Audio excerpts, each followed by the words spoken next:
Mutual fund में tax कैसे लगता है, आखिरकार नए बजट के बाद टैक्सेशन क्या है म्यूचुअल फंड का, तो डिटेल में डिस्कस करेंगे इस वीडियो में। वीडियो में अंत तक बने रहिएगा और वीडियो को लाइक एंड चैनल को सब्सक्राइब जरूर कर दे ताकि ऐसी इंफॉर्मेशन आपसे कोई भी ना छूटे और आपकी फाइनेंशियल प्लानिंग कोई और आपके अलावा कर नहीं सकता, क्योंकि you will never find a good advisor in your life if you belong to middle class. आपके पास अगर आज और अगले 5 साल के अंदर अगर करोड़ों रुपए नहीं है तो फिर आपको अच्छा एडवाइजर नहीं मिलने वाला है। आपको पढ़ना, लिंक्स डिस्क्रिप्शन में और planyourworld.com वेबसाइट पे। सबसे पहले समझ लेते हैं कि टैक्स में क्या चेंजेस हुए हैं। इसको आपके ऊपर एप्लीकेशन इसका क्या होगा, इसको ध्यान में रखें and it is not 100% verified. इसको इंप्लीमेंट करने से पहले अपने सीए से जरूर इसको चेक कर लें। और अगर आप वेल्थ बनाना चाहते हैं तो टैक्सेशन आएगा, सीए की राय ज़रूरी है। अपने आप आईटीआर फाइल करते हैं तो वेल्थ बनाना तो भूल जाइए, क्योंकि वेल्दी इंसान अपने आप आईटीआर फाइल नहीं कर सकता। सिंपल सा पॉइंट है एकदम। आईटीआर बिना मैनेज किए वेल्थ नहीं बनती। मुद्दा यह है कि जब टैक्स के पॉइंट आता है, पहले एक हमारे पास वर्जन क्या था, 22 जुलाई से पहले का, 22 जुलाई से पहले का और इसके बाद का। अगर मैं बात करता हूं इक्विटी फंड में, तो इक्विटी फंड में क्या होने वाला है उसको आप समझ लें। एक सबसे पहला एंगल, आपके पास लॉन्ग टर्म कैपिटल गेन था, अभी भी है। लॉन्ग टर्म कैपिटल गेन की बात करूं तो 1 लाख रुपए का आपको tax free long term capital gain का ऑप्शन मिलता है हर साल, आप जो भी गेन करते हैं। आपके पास म्यूचुअल फंड की यूनिट्स हैं, आपने उन यूनिट्स के ऊपर गेन किया। कैसे? आपने 10 रुपए की यूनिट खरीदी और आपने 12 रुपए की यूनिट बेची तो 2 रुपए का गेन इस पे आपको मिला। गेन जो है वो 2 रुपीज का है इसमें, और आपका इन्वेस्टमेंट जो है इसमें वो 10 रुपए का है। तो आपको पहचानना पड़ता है कि मेरा इसके अंदर में गेन कितना होगा। कई लोग पूछते हैं मुझसे कि यूनिट्स को कैसे पहचाने, तो आपने जिस भी डेट पे एसआईपी की हुई है, आपने अलग अलग डेट्स पे एसआईपी की, उन डेट्स के अकॉर्डिंग जो सबसे लास्ट की यूनिट्स हैं वो रिडीम होंगी। फीफो मॉडल चलता है फर्स्ट इन फर्स्ट आउट। जो सबसे पहले खरीदी हुई यूनिट्स है उन यूनिट्स को ही बेचना पड़ेगा, मतलब बाय डिफॉल्ट बिकेंगी वो। तो आपने क्या करना है, आपने एक्सेल में 2 कॉलम बना लेने हैं। आपके पास में 2 कॉलम होंगे, कुछ ऐप्स में ये बन के भी आता है। यहाँ पे आप इन्वेस्टमेंट और यहाँ पे आपका गेन। मान लीजिए इस 12 रुपए की बात करूं तो यहाँ पे मैं इस 10 को लिखूंगा और यहाँ पे 2 को, और ये 2 को जोड़ते जोड़ते जब ये 1 लाख रुपए तक आए, जिस डेट पे जितनी यूनिट्स खरीदी उन यूनिट्स के अकॉर्डिंग, जहां तक मुझे लगे जितनी यूनिट्स बेचने से मेरा 1 लाख का गेन हो जाता, दैट इज 1 लाख का गेन।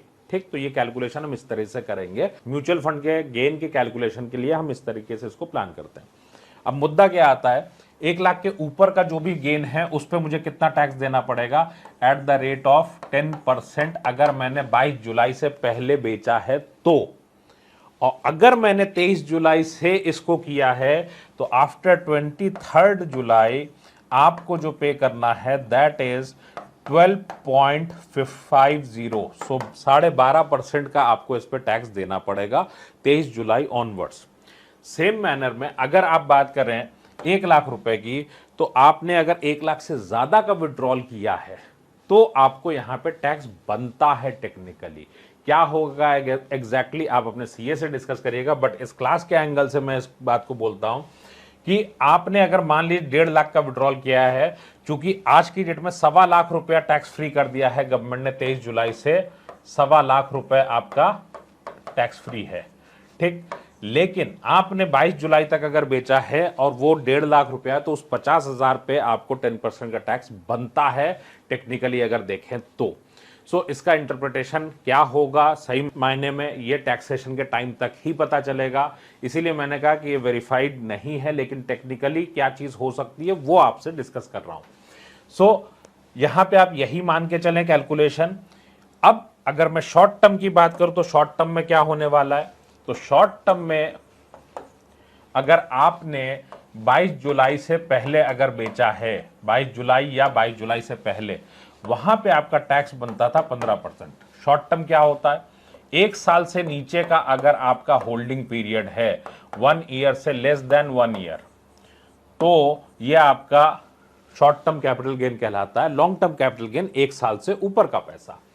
15% का टैक्स आपको पे करना पड़ेगा इस केस में। अगर आपने 23 जुलाई ऑनवर्ड्स अगर बेचा है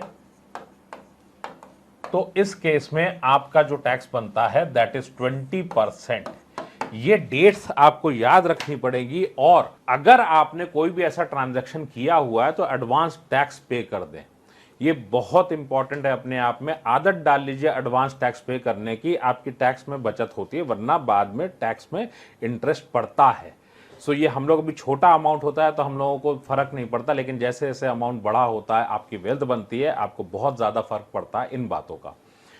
म्यूचुअल फंड का टैक्सेशन है, नया टैक्सेशन बड़ा सिंपल है। अगर शॉर्ट टर्म कैपिटल गेन है आपका इक्विटी से तो 20%, अगर लॉन्ग टर्म है तो वहां पे आपको पे करना है 12.5%। और अगर डेट इंस्ट्रूमेंट्स का है, अगर आपने बॉन्ड्स में पैसा लगाया हुआ है तो उनके ऊपर इनकम स्लैब के अकॉर्डिंग आपको टैक्स देना है। इनकम स्लैब के अकॉर्डिंग देना है तो जरूर चेक करें कि आपके लिए ओल्ड रिजीम अच्छा है या न्यू रिजीम। तो वैसे तो न्यू रिजीम ही मैक्सिमम लोगों को सूट करेगा। ओल्ड रिजीम लगभग खत्म ही मान के चलें आप अपने लिए। 99% लोगों को न्यू रिजीम ही सूट करने वाला है, तो वहां पे टैक्स स्लैब के अकॉर्डिंग आपको टैक्स देना है। आप सेफ्टी के नाम पे आपके साथ क्या धोखे होते आए हैं वो भी आप जान पाओगे, कौन कौन से इन्वेस्टमेंट्स आप गलत कर रहे हो, क्योंकि अल्टीमेटली आपकी लाइफ में जो भी मिलने वाला है वो इन्वेस्टमेंट की मैच्योरिटी से मिलेगा। और वो मैच्योरिटीज अगर गलत हैं, अगर हमारी वेल्थ कम हो रही है तो हमें रोकना तो पड़ेगा ना। क्यों होता है कि मिडिल क्लास इतनी सेविंग करता है फिर भी इन्वेस्टमेंट से वेल्थ नहीं बनती? कुछ तो कहीं गड़बड़ है ना। आपके जीवन में कितने लोग हैं जो आपको अमीर बनाने में इंटरेस्टेड है? एक भी नहीं। और जो इंटरेस्टेड है क्या वो अमीर है? नहीं। वेल्थ क्रिएशन का क्या प्रोसेस है, फाइनेंशियल प्लानिंग के मॉडल से कैसे वेल्थ बना सकते हैं, वी शैल डिस्कस इट। 5 से 7 साल में आप कैसे फाइनेंशियली फ्री हो सकते हैं with your own planning on your own. Links are in the description. Start learning now.